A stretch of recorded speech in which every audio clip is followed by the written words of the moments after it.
Selamat sore jemaat sekalian. Selamat sore. Bagaimana kabar Anda hari ini? Moga-moga baik ya. Ini kita punya proyektor dan barusan dipasang. Jadi saya mau mencobanya. Tapi saya khawatir kalau khotbahnya pakai slide, kayaknya nggak usah deh, biarin aja. Kalau nggak, justru yang saya khawatirkan adalah nanti jemaat ngeliatin slide-nya, bukan ngeliatin saya gitu. Jadi lebih baik saya mau muka saya terang, biar jemaat ngeliatin muka saya. Karena khotbahnya bukan di sana, khotbahnya di sini. Nggak kelihatan ya? Kelihatan kan? Oke. Jadi saya mulai dari kapan ya membaca-baca satu raja-raja, dua raja-raja, kemudian satu dua tawarik, dan saya mendapatkan banyak sekali pelajaran yang indah-indah. Belajar untuk cerdas cermat Alkitab. Ya. Jadi bukan cuma yang ikut tanding, yang belajar dari bahannya, tetapi kita semuanya mesti belajar dari Alkitab. Apa yang saya dapatkan? Ternyata ada hal yang menarik. Alkitab mencatatkan nama-nama ibu dari para raja Yehuda. Nah, ini tidak dilakukan untuk raja-raja Israel, tetapi dicatat untuk raja-raja Yehuda. Dan jika kita taruh nama ibunya, kemudian ada rajanya, nama ibunya, kemudian kita cek lagi apakah raja itu setia kepada Tuhan, dan ternyata ada hubungannya. Ya. Ternyata kita mendapatkan ada pelajaran yang menarik, dan saya kasih judul khotbah pada hari ini, yaitu wanita mengubah dunia. Coba kita buka untuk membuka hari ini, khotbah hari ini, di dalam 2 Tawarik pasal 22, kita baca ayat yang ketiga. Nah inilah, kalau gelap saya sendiri nggak bisa ngebaca ininya. Alkitab saya, maklum mata saya, jadi mesti begini. 2 Tawarik pasal 22, ayat yang ketiga. Ini sekarang bingung, semuanya mau ditaruh di mana nih barang-barangnya. Oke. Dalam hitungan yang ketiga kita baca sama-sama. 1, 2, 3. Ia pun hidup menurut kelakuan keluarga Ahab, karena ibunya menasehatinya untuk melakukan yang jahat. Ini cuma ayat pembuka saja. Untuk mengilustrasikan bahwa ternyata ibu-ibu, ibu dari para raja, sangat mempengaruhi. Ada ibu yang kayak begini. Mari kita berdoa dulu. Bapa di surga, kami memberikan diri kami untuk dipimpin oleh Roh Kudus, yaitu oleh firman Tuhan, supaya lewat mempelajarinya kami jadi tahu apa kehendak-Mu. Kami jadi melihat diri kami sebagaimana Engkau melihatnya, lewat lensa kerohanian, supaya kami bisa mengatur diri kami sedemikian rupa untuk menjadi sesuai dengan kehendak-Mu. Nah, sekarang kami mau belajar, mohon Roh Kudus yang memimpin kami, agar kami memperoleh keberanian untuk melakukan apa yang benar. Dalam nama Tuhan Yesus, kami berdoa. Amin. Ternyata, saya mendapatkan bahwa ada korelasi antara wanita-wanita ini. Ya, mereka adalah ibu suri. Dalam bahasa Ibrani-nya mereka disebut, ada bahasanya Gebira. Gebira ini adalah ibu dari ibu suri. Ya. Dan mereka ini suatu jabatan. Oleh sebab itu di dalam kerajaan Yehuda selalu disebut, habis satu raja disebut juga nama ibunya.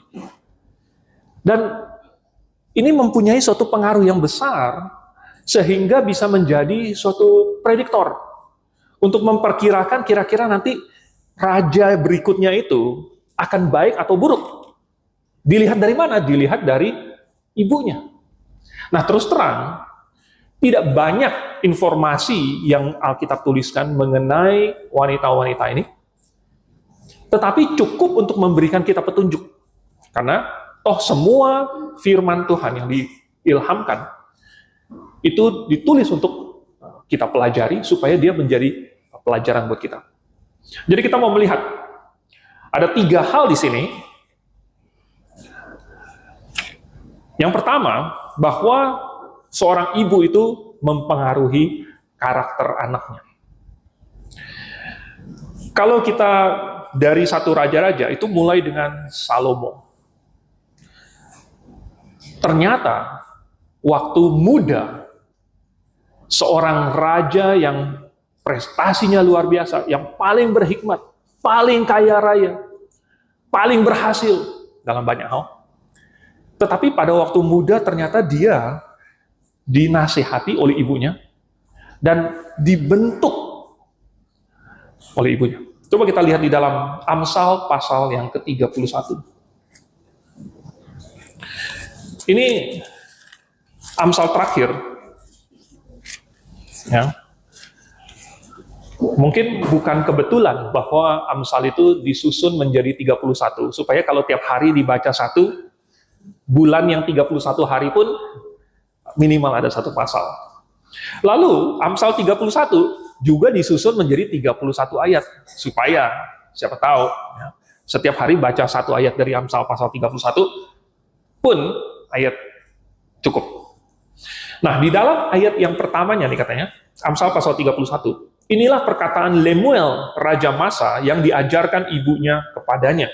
Siapa ini? Ini adalah Salomo. Ya. Dan Salomo, dia menceritakan kembali pengajaran yang dulu dia terima dari ibunya. Apa yang diajarkan? Ya. Karena ini penting sekali. Seringkali ibu itu adalah yang memiliki kesempatan paling banyak untuk mengajar anaknya sejak kecil. Nah, tentu mungkin bukan dia satu-satunya yang mengajar. Tentu di dalam keluarga ada ayahnya juga. Tetapi kalau ayahnya sibuk, kalau ayahnya bekerja, maka yang memiliki kesempatan paling besar adalah ibunya. Dan apa yang dikatakan di sini? Mulai dari ayat yang misalnya 3 ya, ayat 2, apa yang akan kukatakan anakku, anak kandungku, anak nazarku, jangan berikan kekuatanmu kepada perempuan dan jalanmu kepada perempuan-perempuan yang membinasakan raja-raja. Di sini ada satu nasihat supaya Salomo mengendalikan dirinya. Secara khusus tentang hawa nafsu. Katanya ya, tentang perempuan. Karena biasanya ada 3 ta, itu apa? Harta, tahta, dan wanita. Nah, tahta ini Salomo sudah pasti dapat. Harta, ya warisannya saja sudah banyak, apalagi yang didapat sendiri oleh Salomo. Nah, sekarang tinggal wanita.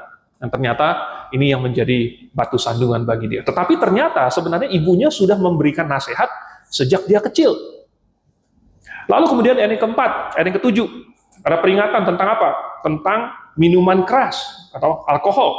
Tidaklah pantas bagi raja, hai Lemuel, tidaklah pantas bagi raja meminum anggur, ataupun bagi para pembesar mengingini minuman keras. Jangan sampai karena minum, ia melupakan apa yang telah ditetapkan, dan membengkokkan hak orang-orang yang tertindas. Berikanlah minuman keras itu kepada orang yang akan binasa, dan anggur itu kepada yang susah hati. Biarlah ia minum dan melupakan kemiskinannya, dan tidak lagi mengingat kesusahannya. Ada peringatan terhadap alkohol di sini. Tapi peringatannya bukan jangan minum ya, kasih minumannya ke orang lain aja. Ini adalah suatu peringatan bahwa alkohol memiliki efek yang sangat buruk. Kalau diminum jadi lupa. Bayangkan, saking hebatnya pengaruh alkohol, orang yang miskin bisa lupa kemiskinannya. Saya tidak pernah ingat, saudara, saya tidak pernah tahu ada orang yang lupa bahwa dia itu, saya masih miskin gitu. Pasti dia sudah mabuknya sangat mabuk sekali.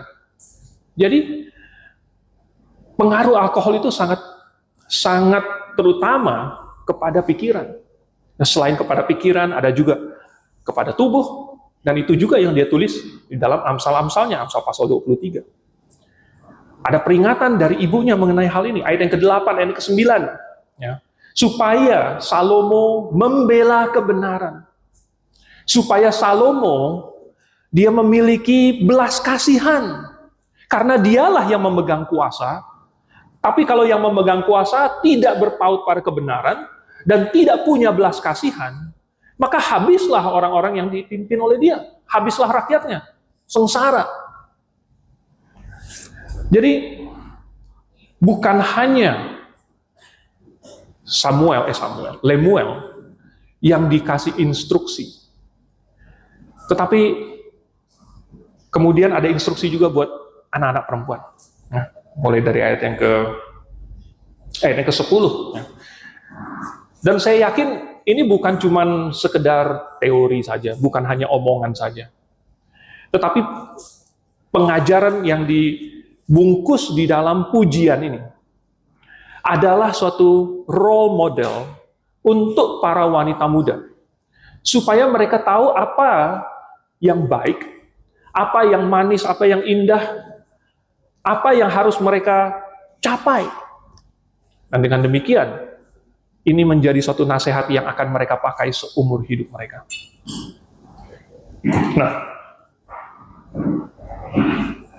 karena pengaruh dari ibunya, Batsheba, Salomo akhirnya menjadi anak yang sangat berhikmat. Buktinya, dia mencari Tuhan. Di ayat yang kedua, Lemuel bilang kan apa? Ini ya, kata ibunya, apa yang akan kukatakan, anakku, anak kandungku, anak nazarku. Berarti ibunya sudah bernazar kepada Tuhan, sudah berjanji kepada Tuhan. Dan dengan demikian, dia pasti mengajarkan Lemuel, mengajarkan Salomo, tentang imannya, tentang moral, tentang karakter, supaya itu menjadi landasan yang kuat sampai dia dewasa nanti. Nah, ibu-ibu itu adalah makhluk yang luar biasa. Kalian kenal dengan ilmuwan yang namanya Thomas Alva Edison? Ya, dia yang menciptakan, dia menemukan, bohlam lampu. Tadinya orang pakai lampu minyak, tetapi dengan adanya bohlam lampu, pakai listrik, itu merevolusi Amerika, merevolusi dunia. Tetapi ternyata pada waktu kecil, Edison ini, walaupun dia jenius, dia sangat pintar, dia nggak bisa belajar. Karena di sekolah, tidak ada guru yang memahami dia, dan tidak ada yang bisa mengikuti dia. Dia kayaknya, pokoknya apa-apa nggak bisa. Dia nggak bisa memperhatikan, dia tidak bisa fokus kepada satu hal. Sampai akhirnya, ibunya dipanggil oleh gurunya, dan gurunya bilang, ini anak kamu bawa pulang. Dia bodoh. Dia nggak akan bisa berhasil di sekolah. Ibunya marah. Ibunya bilang, justru kamu yang tidak mengerti anak saya. Saya akan bawa anak saya akan ajar dia sendiri. Dan ibu dari Thomas Alva Edison mengajar dia sedemikian rupa. Dan ternyata dia sangat pintar. Dan dia menjadi orang yang sangat-sangat bermanfaat. Dia menjadi inventor yang luar biasa. Jadi, pengaruh dari ibu itu luar biasa, saudara. Spurgeon, seorang pengkhotbah yang sangat terkenal, dia juga berkata tentang ibunya. Ibu dia itu berdoa terus untuk dia. Jadi dia waktu sudah dewasa, dia selalu berkata bahwa doa ibunya itulah yang terngiang-ngiang di dalam benak dia. Ibunya selalu berdoa untuk keselamatan dia dan saudara-saudaranya. Lalu kemudian dia menjadi seorang pengkhotbah. Ada seorang pengkhotbah lain yang hebat, George Campbell. George Campbell Morgan ini, dia punya 4 orang anak laki-laki, dan 4-empatnya jadi pengkhotbah. Luar biasa. Lalu suatu kali, mereka lagi kumpul keluarga. Lalu kemudian ada orang yang datang, ya ngobrol-ngobrol, lalu kemudian bertanya kepada yang paling bungsu, namanya Howard. Di antara keluarga kalian, siapa pengkhotbah yang paling hebat? Wah, kan mereka berlima nih ya, bapaknya, 4 orang anaknya laki-laki, pengkhotbah semua. Tetapi si Howard bilang apa? Ibu saya, pengkhotbah paling hebat. Ternyata, yang membentuk mereka, pengkhotbah-pengkhotbah hebat, bukan hanya yang berdiri di atas mimbar, tetapi yang sehari-hari menasehati, membimbing, memberikan contoh, mendorong, bahkan mungkin harus mendisiplinkan anak-anaknya menjadi anak-anak yang hebat. Para raja Yehuda ini dipengaruhi oleh ibu-ibu mereka. Nanti kita akan lihat. Ada yang membentuk raja yang hebat, seperti Salomo. Ada yang menasehati anaknya untuk berbuat jahat, seperti yang tadi kita baca di 2 Tawarik pasal 22 ayat 3. Atalia itu parah banget. Bayangkan ada ibu yang menasehati anaknya untuk berbuat jahat. Tetapi itu bukan hanya terjadi di dalam Alkitab, saudara. Kita bisa temukan hari ini. Dan bahkan di antara kita juga. Dulu pernah ada ibu yang menasehatkan anaknya untuk mencuri. Ada yang menasehatkan anaknya untuk berbohong.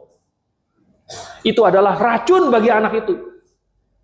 Karena bukan karakter yang dibentuk, tetapi karakternya dirusak oleh ibunya sendiri. Bukan moralitas yang dipupuk, tetapi kejahatan, keegoisan. Seorang ibu memiliki potensi untuk menghasilkan seseorang yang hebat. Tetapi dia bisa juga merusakkan semua itu. Hal yang kedua, seorang ibu, dia adalah faktor yang mempengaruhi suasana kerohanian. Mempengaruhi suasananya. Pertama-tama di dalam keluarga. Sebagai kepala keluarga, ayah adalah yang menetapkan, yang memberikan peraturan, yang menentukan arah. Kita akan pergi kebaktian. Kita akan belajar firman Tuhan. Kita akan berdoa. Tetapi yang membuat suasananya menjadi menyenangkan, itu siapa? Ayah yang memberikan peraturannya, tetapi ibulah yang menjadi yang pertama melakukannya dan yang mengajak anak-anaknya dan yang melakukannya dengan cara sedemikian rupa supaya mereka senang melakukannya. Suatu peraturan bisa saja diletakkan, tetapi apakah peraturan ini akan ditaati? Itu tergantung dari ibunya. Tentu tergantung dari dua-duanya. Tetapi ibunya memegang peranan yang sangat penting. Kalau ayahnya bilang, ayo kita pergi kebaktian. Lalu kemudian seandainya ibunya dengan sangat tidak berhikmat, mengeluh, kemudian sengaja berlambat-lambat, kira-kira apakah anak-anaknya bisa mengikuti dengan senang? Tidak akan. Kalau ayahnya mengajak mereka, ayo kita memuji Tuhan. Seorang ibu di sini yang berhikmat memiliki kesempatan untuk segera membuat suasananya menjadi menyenangkan. Membuat suasananya kondusif. Ini pengaruh dari ibu. Anda pernah melihat ibu bebek yang sedang memimpin anak-anaknya? Kemana dia berenang, kemana dia jalan, pasti anak-anaknya mengikuti. Bahkan saya pernah melihat video-video pendek yang lucu. Ibunya kan besar gitu ya, dia bisa lompat, dia bisa pakai sayapnya mengepak sebentar udah langsung bisa lompat. Ya anak-anaknya masih kecil yang nggak bisa. Tetapi anak-anaknya ini sudah kena satu rintangan dan nggak bisa lewat. Wah, gimana ini? Ternyata si ibu dari bebek ini tidak melupakan anak-anaknya. Dia selalu berusaha untuk memberikan semangat. Ayo, bisa. Dan satu-satu bisa, satu-satu melompat. Ya. Lewat satu rintangan. Ada satu yang ketinggalan, saudara. Satu yang ketinggalan. Dan dia udah mencoba, dia nggak bisa, dia mau cari cara yang mana jalan lain gitu. Gimana bisa bersama dengan ibunya dan saudara-saudaranya. Nah, ibu bebek ini, dia bahkan sampai turun kembali, kemudian kasih contoh, nih gini cara lompatnya. Dia bantu cariin di mana tempat yang lebih rendah supaya dia bisa naik ke atas. Si ibu bebek ini, dia tidak mau meninggalkan satu pun dari anak-anaknya. Dan dia selalu memberikan dorongan. Kita lebih pandai, kita lebih berhikmat daripada bebek, saudara. Masakan bebek bisa memimpin anak-anaknya. Ya, tahu kebutuhan mereka. Tahu keterbatasan mereka. Dan kemudian bisa memberikan anak-anaknya itu dorongan tenaga. Walaupun dia tidak punya tangan. Tetapi dorongannya efektif. Nah, saudara. Pertama-tama, di dalam keluarga, si anak itu dibentuk, dan fondasi kerohaniannya itu menjadi solid di dalam keluarga. Lalu sesudah itu, baru kemudian dalam kehidupan dewasanya, dalam karirnya, masih ada peran ibu itu terus-menerus. Kalau di dalam keluarga, anak-anak itu tunduk dan taat kepada ibunya. Tetapi ketika sudah dewasa, mereka mengasihi dan menghormati ibu mereka. Dan inilah yang akan membawa menjadi jangkar. Mereka tidak akan jauh-jauh dari jangkar yang sudah diletakkan oleh ibu mereka. Sehingga di dalam karir mereka.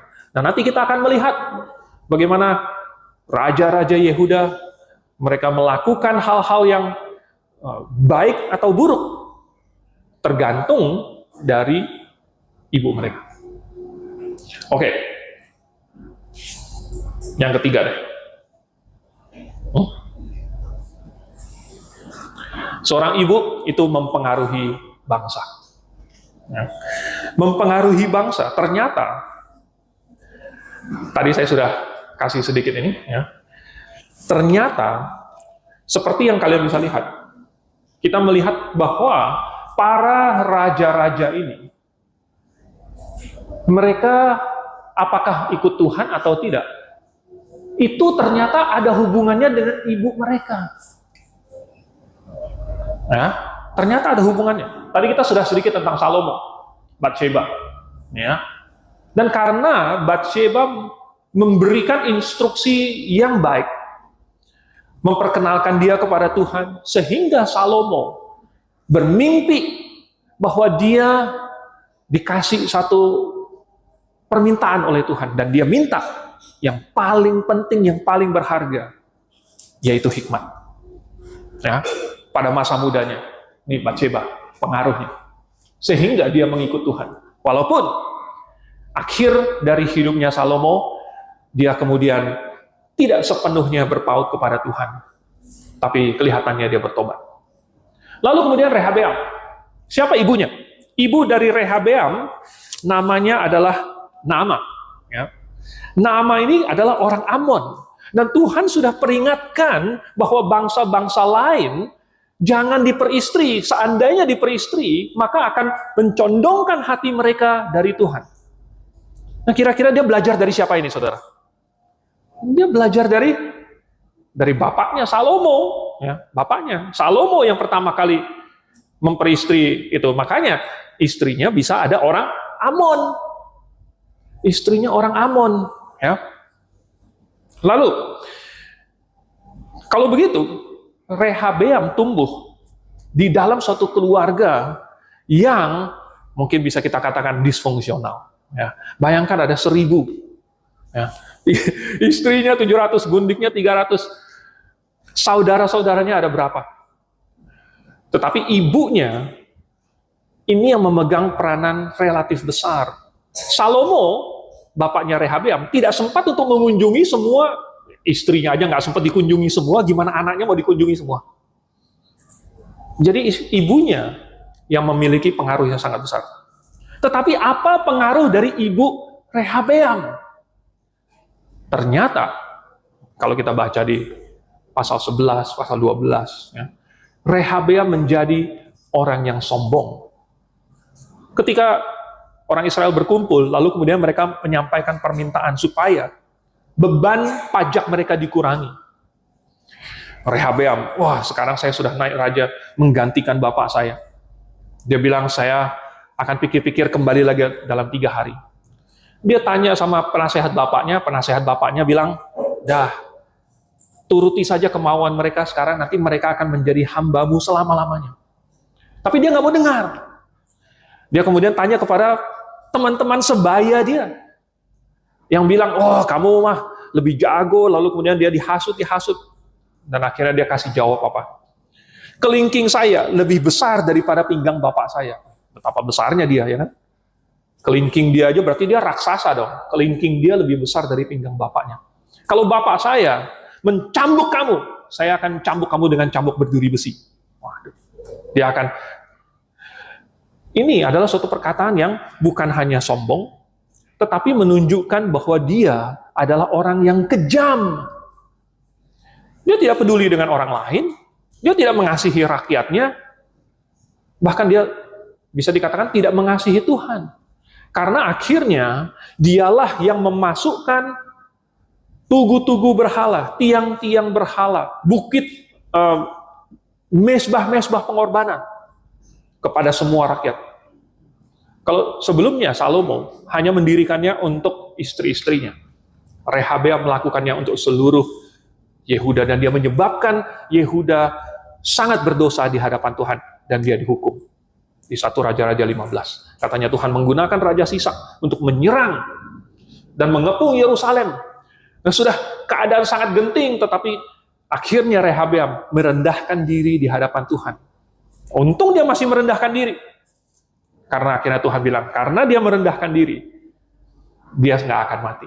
Tetapi semua perbendaharaan rumah raja, perisai emas yang disimpan di bait suci yang dibikin oleh Salomo, diambil semua. Hanya 1 generasi kekayaan Salomo, kemegahan bait suci, dirampas oleh Sisak Raja Mesir. Jadi, ini gara-gara siapa, saudara? Waktu itu si Rehabeam masih muda. Ya, umur 41. Tetapi pengaruh dari ibunya ini sangat kentara. Waduh, ini ada panggilan. Lalu kemudian, habis itu ada Raja Abia, ya, atau Abiam. Ibunya namanya adalah Maakah binti Abisalom. Abisalom ini adalah nama dari Absalom. Ya, jadi Abia ini berarti dia menikahi, Rehabeam menikahi anak dari Absalom. Ya. Siapa Absalom ini? Dia itu menikah dengan putri dari Raja Talmai, Raja Gesur. Raja Gesur adalah salah satu raja di daerah orang Aram. Jadi Absalom menikah dengan putri Raja Gesur, Raja Aram, lalu kemudian punya anak, dan mungkin cucu ini mungkin adalah cucunya si Absalom. Dikasih nama Maakah juga, ya, karena nama istri dari Absalom itu juga Maakah. Jadi sebenarnya putrinya ini adalah campuran, tetapi memiliki ikatan yang sangat erat dengan Raja Gesur ini. Karena waktu Absalom dia lari dari Daud, sesudah dia membunuh Amnon, dia lari ke Gesur. Nah, jadi dia punya hubungan yang erat dengan Raja Gesur ini. Dan apa efeknya? Ya, karena ternyata ibu dari Abia ini adalah wanita yang memiliki hubungan erat dengan orang Aram. Akibatnya, ya, dia membuat patung Asyera. Aduh, si Maakah ini bikin patung Asyera, padahal dia adalah ibu suri. Dia punya jabatan, dia bikin patung Asyera. Ya. Nah, apakah Abia mengikuti Tuhan? Ya, ternyata tidak. Jadi bisa dilihat dari ini nih. Nah, ini ya, kalau Batseba, akhirnya Salomo mengikuti Tuhan karena ibunya.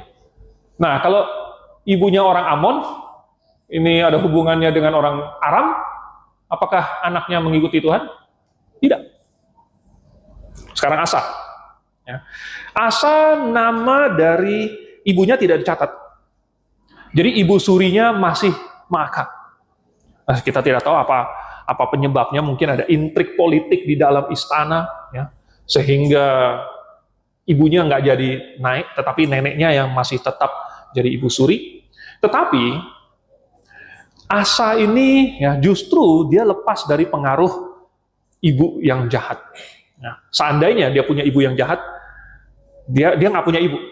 Ternyata masih lebih baik daripada punya ibu yang ini nih, ya, yang dari Amon atau dari Aram. Dan Asa adalah raja yang pertama kali melakukan reformasi besar-besaran. Dia seorang raja yang sangat baik. Dan dia setia kepada Tuhan. Lalu Yosafat. Nama ibunya adalah Azuba binti Silhi. Ya. Tidak banyak yang kita ketahui tentang ibu dari Raja Yosafat ini. Nama dari Azuba berasal dari Azaf. Artinya adalah meninggalkan. Ya. Nah, kita tidak tahu apa yang ditinggalkan.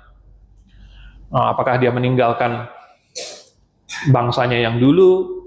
Tapi, ya, kelihatannya karena tidak ada genealogi, tidak ada petunjuk tentang suku, dia bukan bangsawan, dia kelihatannya orang biasa, tapi kelihatannya latar belakangnya adalah baik-baik. Kenapa? Karena pada masa mudanya, Yosafat itu sangat giat. Dia berusaha untuk mengembalikan penyembahan kepada Tuhan. Dia berusaha untuk menghancurkan tempat-tempat penyembahan berhala. Ya, awalnya. Jadi, itu adalah pengaruh dari ibunya. Ada satu hal yang sangat baik yang dilakukan oleh Yosafat.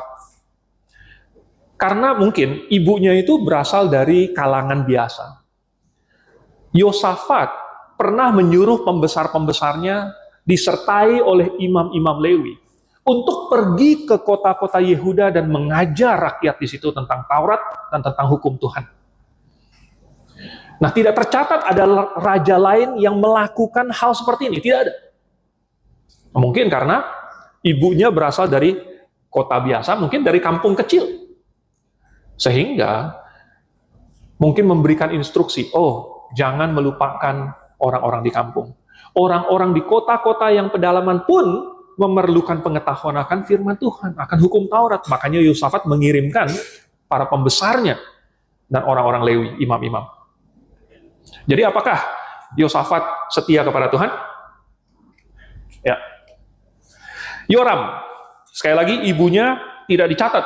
Ya. Tapi walaupun ibunya tidak dicatat, nama istrinya dicatat.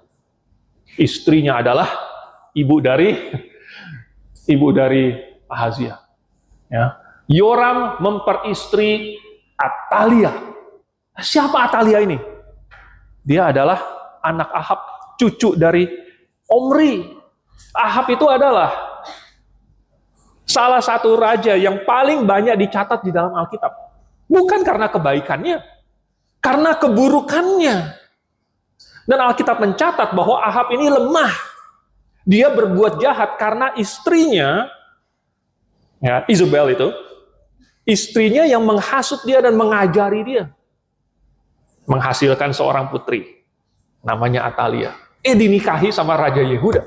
Dinikahi sama si Yoram. Ya. Apakah Yoram setia kepada Tuhan? Tidak. Oke. Nah, lalu kemudian sekarang anaknya, Ahazia. Ibunya siapa? Atalia. Cucu Omri. Juga tidak mencari Tuhan. Ya. Karena dia dikendalikan. Dan inilah yang kita baca tadi di dalam 2 Tawarik pasal 22 itu.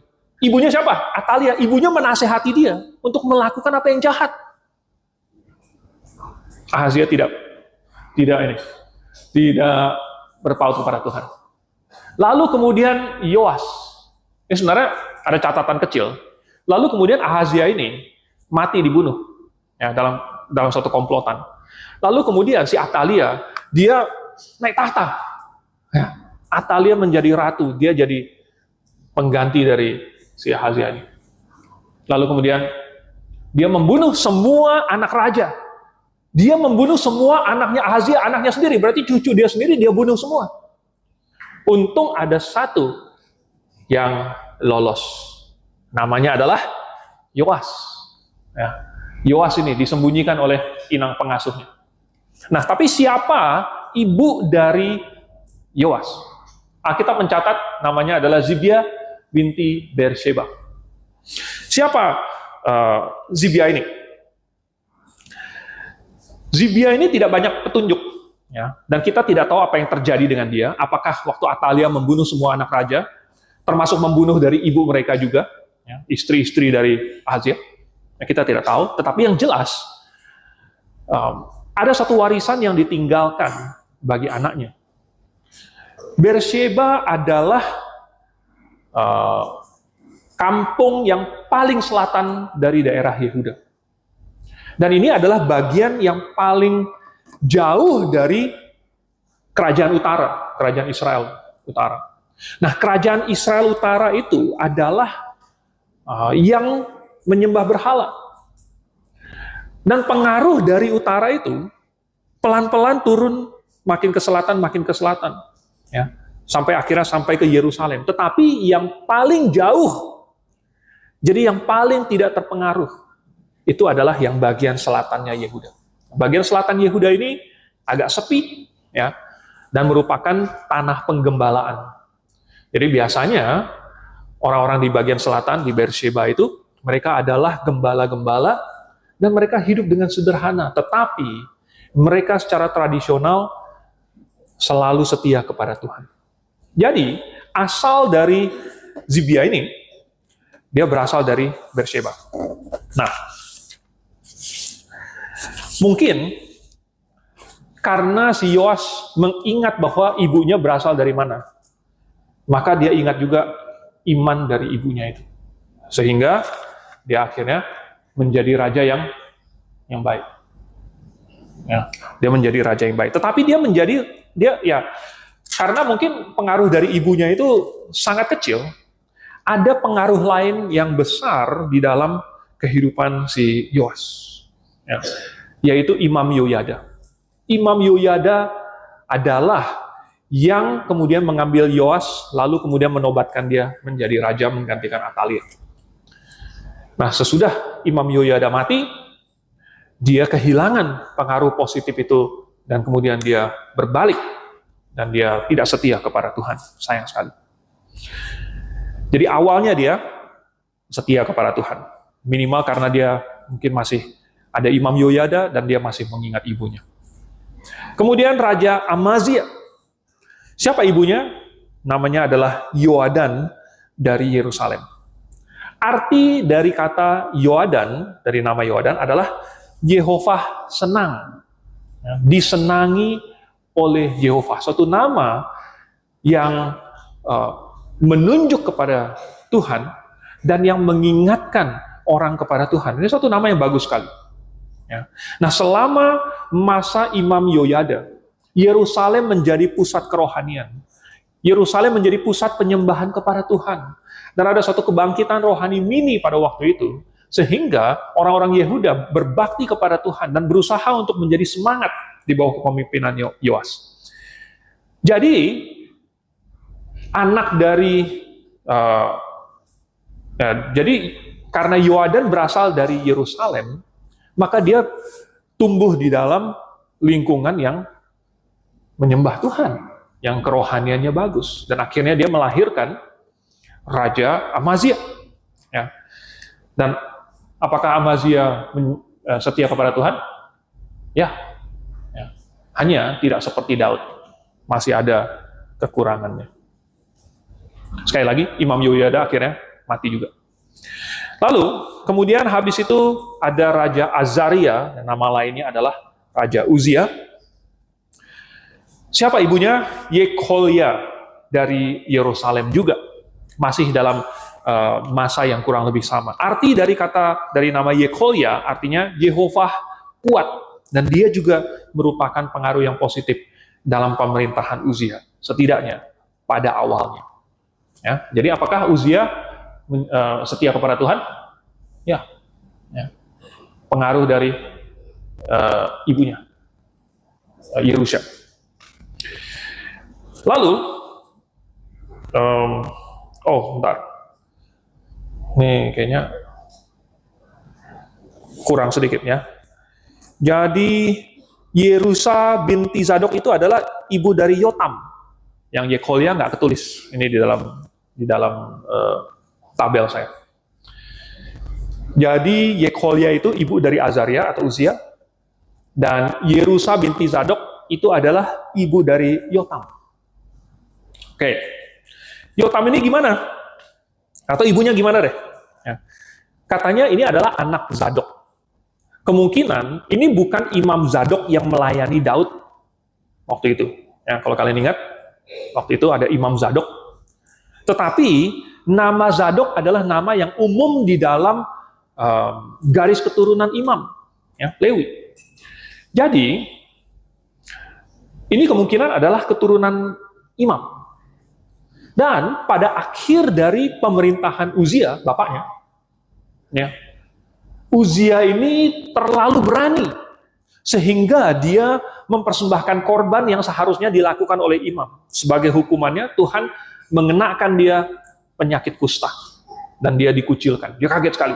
Ya, masih mending Tuhan nggak langsung membunuh dia, padahal harusnya dia mati, tetapi Tuhan mengutuk dia dengan penyakit kusta dan dia dikucilkan.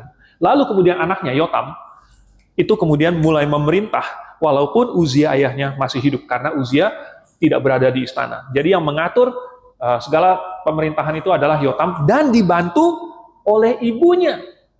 Jadi pada waktu awal-awal pemerintahan Yotam, kelihatannya pengaruh ibunya ini masih cukup terasa.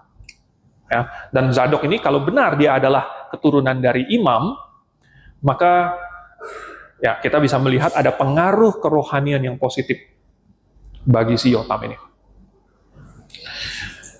Lalu kemudian Ahaz. Kita sampai ke tabel yang sebelah kiri, sebelah kanan. Ya, Ahaz. Nama dari ibunya tidak dicatat. Mungkin karena ya, dia tidak memiliki pengaruh ibu yang menjangkarkan dia di dalam moralitas, di dalam karakter, di dalam Tuhan, di dalam kerohanian, maka akhirnya Ahaz tidak ikut Tuhan. Ya. Di sini kita bisa melihat salah satu contoh pengaruh dari ada ibu dan tidak ada ibu. Statistik menunjukkan bahwa keluarga-keluarga yang broken home, entah karena ayahnya pergi atau pokoknya mereka bercerai dan lain sebagainya, itu anak-anaknya mereka mengalami stres dan mereka seolah-olah merasa tidak disayangi dan mereka berusaha untuk mencari perhatian. Mereka akhirnya mencari pacar, mereka akhirnya berusaha untuk diterima oleh teman-temannya karena orang tua mereka tidak akur, tidak menunjukkan kasih sayang itu kepada mereka. Ahaz akhirnya tidak mengikut Tuhan. Lalu kemudian Hizkia. Habis Ahaz, lalu kemudian ternyata Hizkia ibunya adalah Abiyah binti Zakaria. Nah, ya. Siapa anak Zakaria ini? Ada beberapa Zakaria yang tercatat di dalam Alkitab. Ada Zakaria anak Imam Yoyada. Ya. Tapi ini zamannya Raja Yoas. Jadi agak jauh nih. Ya. Dari zaman Hizkia ke zaman Yoas agak jauh. Jadi Imam Yoyada itu punya anak namanya Zakaria.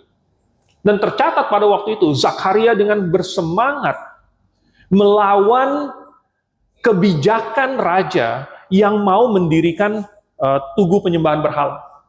Dan ditentang oleh Zakaria. Lalu raja menyuruh supaya si Zakaria ini dilempari batu sampai mati. Ya, jadi tapi kelihatannya ini terlalu jauh secara kronologis, tidak cocok. Jadi kelihatannya ini bukan Zakaria yang di zamannya Yoas. Lalu ada Zakaria penasehat dari Raja Uzia atau Azaria. Ya. Ini adalah penasehat yang sangat luar biasa menjaga Uzia tetap setia kepada Tuhan. Dan Uzia, dia masih setia selama Zakaria ini hidup. Justru sesudah Zakaria mati, dia berbuat kesalahan itu sampai dikutuk jadi orang kusta sama Tuhan. Tapi kelihatannya ini juga agak jauh secara kronologis tidak cocok. Ada Zakaria Raja Israel. Ya, tapi ini agak jauh, ini di kerajaan utara. Ini Zakaria Raja Israel yang sangat singkat, cuma 6 bulan doang memerintah, lalu dibunuh. Lalu kemudian ada Zakaria, ayah dari Yohanes Pembaptis. Tapi itu jauh di masa depan, masih belum lahir. Jadi dari Zakaria ini kelihatannya tidak ada yang cocok. Jadi kita tidak tahu ini Zakaria yang melahirkan Abiyah ini siapa? Kita tidak tahu. Yang kita tahu adalah rata-rata Zakaria itu adalah keturunan dari imam. Nah, seandainya ini adalah keturunan imam, maka menghasilkan seorang putri yang sangat baik. Sehingga Hizkia kemudian menjadi salah satu raja yang setia kepada Tuhan dan melakukan banyak pekerjaan-pekerjaan besar. Dan dia setia kepada Tuhan. Hanya saja, sayang, kemudian dia menikah dengan seorang perempuan, namanya adalah Hepzibah. Ya. Lalu kemudian, di dalam 15 tahun ekstra yang dia mintakan kepada Tuhan itu, dia melahirkan Manasye dari si Hepzibah ini. Dan siapa Hepzibah ini? Ya, sebenarnya nama artinya bagus banget. Arti dari Hepzibah, kesukaanku ada padanya. Ya, kesukaanku ada padanya. Tapi anaknya adalah salah satu raja paling jahat, yang paling menyakiti hati Tuhan. Walaupun Tuhan memberikan dia kesempatan paling panjang, Tuhan memberikan dia waktu 55 tahun untuk bertobat. Bayangkan, Tuhan kasih dia waktu panjang sekali. Tetapi ya ini bukti bahwa nama yang cantik itu bukan jaminan bahwa orangnya juga cantik di dalam. Ya, nama Hepzibah bagus, tapi dia ternyata ini. Jadi, apakah Manasye setia kepada Tuhan? Tidak.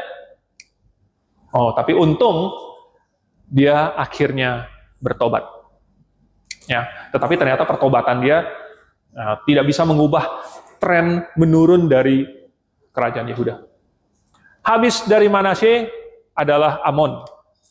Dan nama ibunya adalah Mesulemet binti Harus.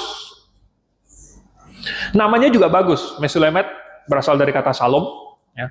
Dan SLM ini SLM. Jadi dalam bahasa Ibrani itu Salom, ya. Jadi artinya adalah damai atau sempurna. Ayahnya ya, Harus artinya adalah rajin, tekun atau berharga. Jadi kelihatannya bapaknya ini punya nama bangsawan. Jadi mungkin dia berasal dari keluarga yang secara politik ada koneksi, dan ya namanya bagus. Tetapi ternyata anaknya apakah mengenal Tuhan? Ternyata tidak. Ya. Ini sekarang trennya udah mulai lebih sering rajanya tidak mengasihi Tuhan, tidak mengenal Tuhan. Ya. Ini karena ternyata bangsawan mungkin terlalu banyak intrik politik dan lain sebagainya, sehingga anaknya juga tidak mengasihi Tuhan. Lalu kemudian melahirkan Yosia. Amon melahirkan Yosia. Dan siapa ibu dari Yosia? Adalah Yedida binti Adaya. Siapa Yedida ini? Ya. Arti dari Yedida itu dikasihi Yehova. Adaya, nama ayahnya, itu Yehova menghiasi. Nama-nama yang bagus. Ini semua adalah nama yang menunjuk kepada Tuhan. Ya. Bukan hanya nama yang cakep, tetapi yang menunjukkan iman dari seseorang. Kalau kalian memperhatikan, nama di dalam Alkitab itu dicatat untuk menjadi pelajaran buat kita loh. Karena orang zaman itu menganggap nama itu memiliki arti. Ya. Mereka walaupun dikasih nama, mereka bisa ganti nama punya. Misalnya Yakub saja, Yakub dikasih nama karena itu ada arti penipu. Karena waktu kakaknya itu, abangnya si Esau mau lahir, ditangkap tumitnya. Jadi dikasih nama Yakub, penipu, bayangin. Coba ada anak di sini yang dikasih nama penipu ya, sama bapaknya. Tetapi kemudian Tuhan ubah jadi Israel. Ada maknanya. Waktu itu nama mengandung makna. Jadi kalau Tuhan mencatat namanya, mungkin maknanya itu ada petunjuk, suatu petunjuk buat kita. Nama dari mereka bagus sekali, menunjuk kepada Tuhan. Ya. Dan ada satu tambahan informasi, mereka berasal dari Boskat. Si Harus ini. Ya. Adaya ini berasal dari Boskat. Boskat itu nama dari satu kampung kecil di daerah dataran rendah yang dekat Lakis, dekat daerah Filistin. Jadi dataran yang dekat Laut Mediterania. Dan kelihatannya mereka bukan keturunan raja. Jadi di kampung kecil, orang biasa, tetapi justru dikontraskan dengan bangsawan yang di atasnya ini. Ibu Suri sebelumnya bangsawan, anaknya malah tidak kenal dengan Tuhan. Lalu kemudian menikah dengan ibu yang biasa-biasa saja, tetapi ternyata yang memiliki iman kepada Tuhan. Yang nama mereka mengingatkan mereka terus kepada Tuhan. Dan Yosia menjadi raja terakhir yang baik di Yehuda. Raja terakhir yang baik. Dan Yosia berusaha dengan segenap tenaga untuk membalikkan kembali. Dia ketemu hukum Taurat itu, dia baca, dia menangis, dia mengoyakkan pakaiannya, dia berusaha membawa Yehuda kembali kepada Tuhan. Tetapi kemunduran rohani orang Israel pada waktu itu, orang Yehuda, sudah terlalu jauh. Mau diputar balik, tidak kuat lagi Yosia. Berikutnya, semua raja berikutnya, semuanya tidak setia kepada Tuhan. Yoahas punya ibu namanya Hamutal binti Yeremia. Ya, Yeremia ini bukan Nabi Yeremia, ya. Tapi katanya ini berasal dari Libna. Ada ininya, ada catatannya. Yeremia yang berasal dari Libna. Tetapi seandainya pun ini ada hubungannya dengan Nabi, ya, atau keimamatan, tapi ternyata kemunduran kerohanian Yehuda pada waktu itu hanya menghasilkan putri-putri yang tidak mengenal Tuhan dan tidak mengasihi Tuhan. Dan semua dari mereka, raja-raja ini, Yoahas, Yoyakim anaknya, Yoyakin saudara dari Yoyakim, Zedekia ini adalah paman dari mereka, ya, anak dari saudara dari Yoahas, makanya nama ibunya sama. Ya, ini adalah Zedekia adalah saudara dari Yoahas. Mereka semua, mereka tidak setia kepada Tuhan. Mereka pernah sih berseru kepada Tuhan, tetapi bukan karena mereka percaya kepada Tuhan. Karena mereka ketakutan, mereka sedang diserang oleh musuh. Akhirnya Tuhan menyerahkan mereka dan mereka takluk kepada Nebukadnezar. Pelajaran apa yang bisa kita dapatkan dari rentetan, dari tabel ini? Ya. Dari Salomo sampai Zedekia ada 20 raja. Kalau kita tambah Atalia, ratu yang jahat itu, berarti 21. 9 dari antara mereka itu bisa dikatakan baik atau lumayan baik. Dan 12 kalau ditambah dengan Atalia, itu buruk. Berarti lebih dari separuh raja-raja Yehuda pada waktu itu. Dan terutama sampai di dekat-dekat dengan Tuhan membuang mereka, mereka semua akhirnya dipengaruhi entah dari bangsa-bangsa lain atau dipengaruhi dari bangsa Israel kerajaan utara, atau mereka bahkan sudah dipengaruhi oleh lingkungan Yehuda yang sudah bobrok itu sendiri, nah, menghasilkan raja-raja yang tidak setia kepada Tuhan.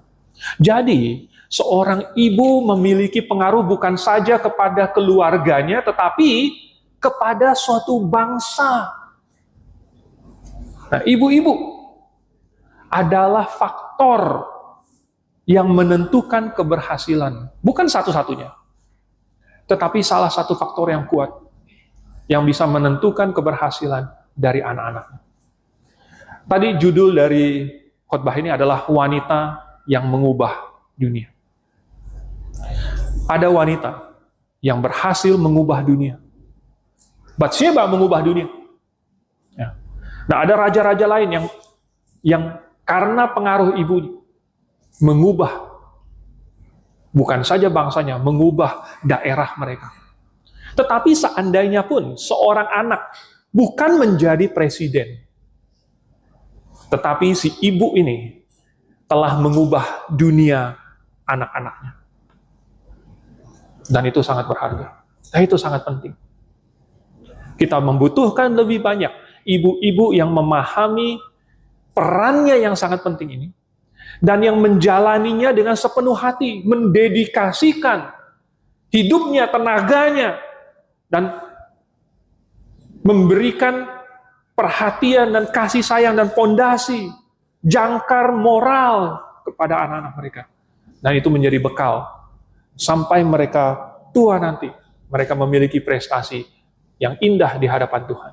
Sehingga komentar Tuhan adalah bahwa mereka beribadah kepada Tuhan, berpaut kepada Tuhan, setia kepada Tuhan, melakukan apa yang benar di mata Tuhan. Seperti Daud, leluhur mereka. Mari kita tundukkan kepala, kita berdoa.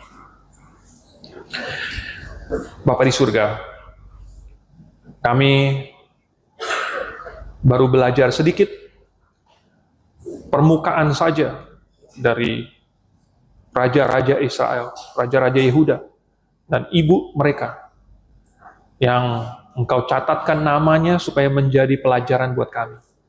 Tuhan, biarlah kami tidak meremehkan informasi yang sedikit yang Engkau berikan kepada kami, tetapi kami pakai sedikit informasi itu dan kami cocokkan dengan seluruh Alkitab yang lain, sehingga kami mendapatkan prinsipnya. Nah, prinsip itulah Tuhan yang ingin kami aplikasikan dalam hidup kami. Supaya kami bisa memberikan generasi yang selanjutnya suatu pondasi iman yang kuat, yang sesuai dengan firman-Mu. Biarlah iman kami menjadi makin kuat dan bisa diwariskan kepada generasi selanjutnya. Supaya mereka pun juga memiliki iman yang kuat. Kami mengucap syukur dalam nama Tuhan Yesus. Amin.